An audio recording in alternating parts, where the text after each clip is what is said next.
Amici carissimi, siamo qui a visitare un museo unico in Europa. Qui abbiamo, relativo esclusivamente al Veneto, una serie di primati e primatisti veramente fuori dall'ordinario. Pensate che il canale di Suez è stato progettato da due ingegneri veneti, che il primo motore funzionante a benzina al mondo è stato costruito da un veronese, che la prima automobile italiana nel 1894 è stata costruita a Padova, che la prima donna pilota in assoluto al mondo è la contessa Albrizzi, veneziana.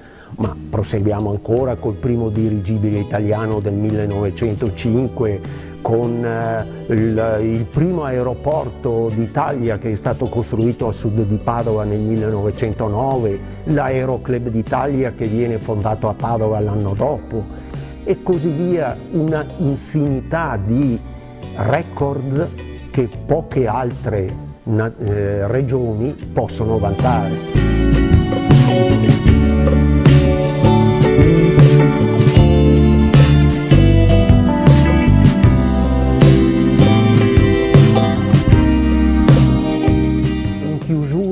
Possiamo mettere Federico Faggin, che nel 1975 inventa il microchip che fa funzionare il mondo, oppure Massimo Marchiori, che concepisce quell'algoritmo che permette la nascita di Google, che è il motore di ricerca oggi più usato al mondo.